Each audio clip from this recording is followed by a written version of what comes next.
tentang kasus pelecehan seksual atau seorang pemilik atau pengurus pesantren yang begitu bejat menggasak anak-anak didiknya yang masih sangat muda belia. Perbuatan seperti ini tentu saja tidak difungsikannya akal sehat.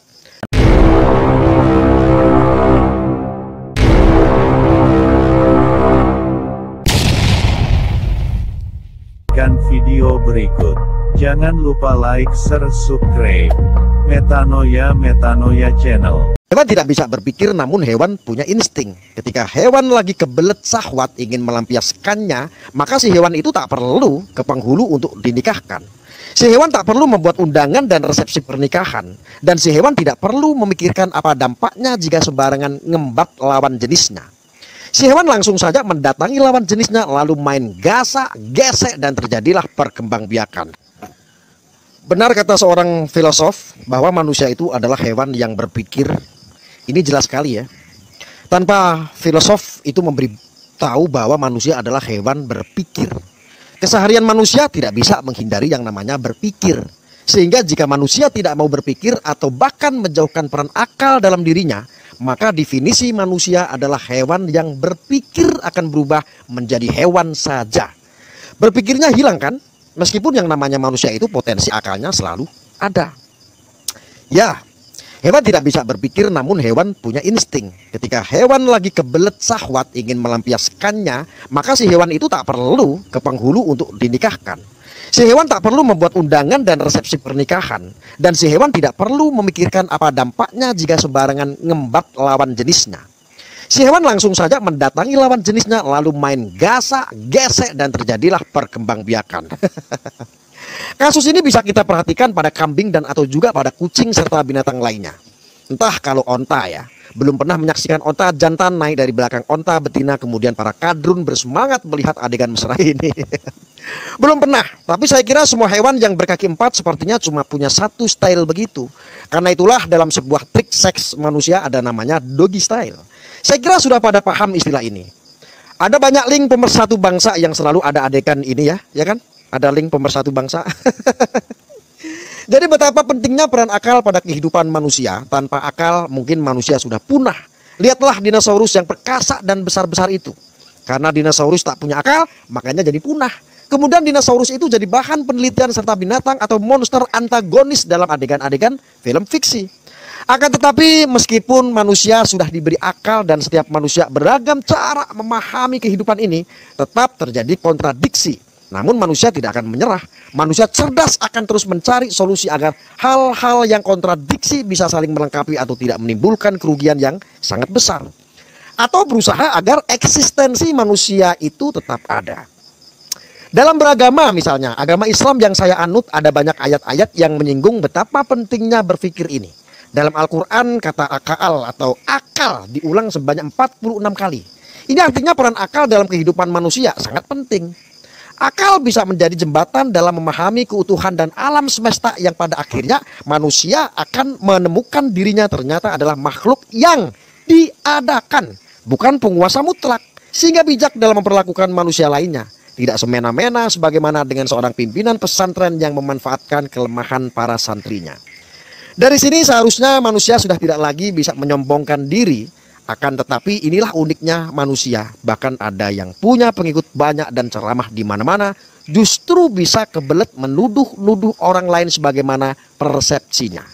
Bahkan menuduh Pak Jokowi sebagai Fir'aun.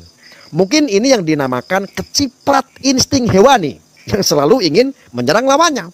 Atau arogansi sindrom sehingga kebelet ingin seperti Nabi atau Musa. Di negeri ini ada banyak kejadian yang justru menggunakan agama untuk menonaktifkan peran akal sehat. Apakah ini disebabkan karena adanya kekeliruan dalam metode pembelajaran agama atau di pesantren selama ini? Atau memang potensi untuk menggunakan agama sebagai alat untuk menguasai manusia lainnya begitu besar? Tentu kita miris banget menyaksikan berita tentang kasus pelecehan seksual atau seorang pemilik atau pengurus pesantren yang begitu bejat menggasak anak-anak didiknya yang masih sangat muda belia. Perbuatan seperti ini tentu saja tidak difungsikannya akal sehat. Dan otomatis tidak sejalan dengan pesan-pesan Al-Quran yang menyinggung masalah akal. Dan bahkan agama ini pun juga pernah digunakan untuk membungkam seorang Ahok pada pilkada DKI 2017. Waktu itu Anies seperti menikmati kemenangannya itu. Dan efek dari orang ini, orang-orang yang merasa sudah taat beragama, kalau kita amati, ada semacam kebanggaan atau bahkan kesombongan, kepuasan. Mereka ini sudah merasa yakin benar-benar akan masuk surga. Karena begitu yakinnya mereka sudah paling benar, maka golongan yang lain dicap sebagai orang-orang yang akan masuk neraka. Atau bahkan disebut kafir. Tak heran kalau muncul istilah panitia akhirat yang disematkan pada orang-orang yang sudah merasa paling benar dan yakin akan masuk surga ini. Ada satu lagi kejadian yang sepertinya tidak melibatkan peran akal dalam beragama, yaitu kejadian orang yang sholat di jalan umum. Kejadian ini tidak satu, ada beberapa orang yang sudah direkam oleh warga netizen saat itu, dan bahkan ada juga yang sholat di dalam komuter lain yang sedang melaju.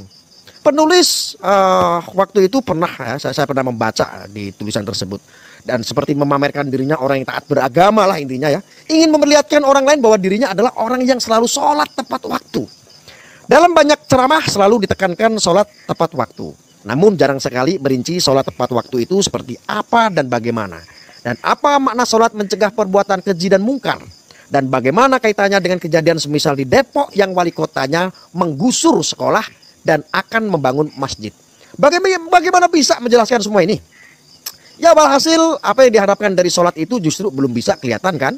Bayangkan ada orang yang mengaku ulama, tetapi setiap ceramahnya selalu menjelekkan pemerintah.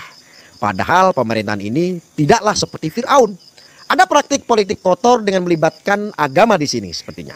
Dan ketahuilah, di negeri ini jumlah masjid dan musola sangat paling banyak. Bahkan dalam satu kompleks saja bisa lebih dari 1, 2, 3, bahkan ya jaraknya berdekat-dekatan. Banyaknya masjid dan musola seharusnya berbanding dengan akhlak dan moral bangsa ini kan.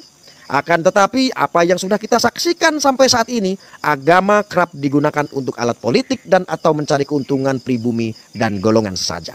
Mengerikan, sangat-sangat mengerikan. Harusnya itulah yang menjadi tugas pengasuh pondok pesantren. Tapi kenyataannya itu yang dikatakan oleh si Gus Arya tadi ya. Ini saya sangat menyayangkan. Bahkan kalau ada pendeta juga yang melakukan hal yang sama, saya juga mengecamnya karena itu tidak layak dilakukan oleh siapapun, apalagi kalau yang melakukannya pemuka agama yang menjadi panutan. Biarlah lewat peristiwa ini ya, semua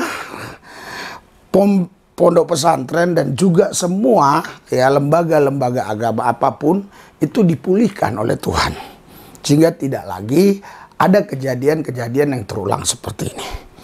Ya, saya berharap dengan doa saya Indonesia dipulihkan. Hadirat urapan dan kuasa Tuhan bekerja, pulihkan negeri ini, pulihkan bangsa kami. Supaya ada persatuan dan kesatuan, rakyat Indonesia semakin diberkati. In Jesus' name, amin.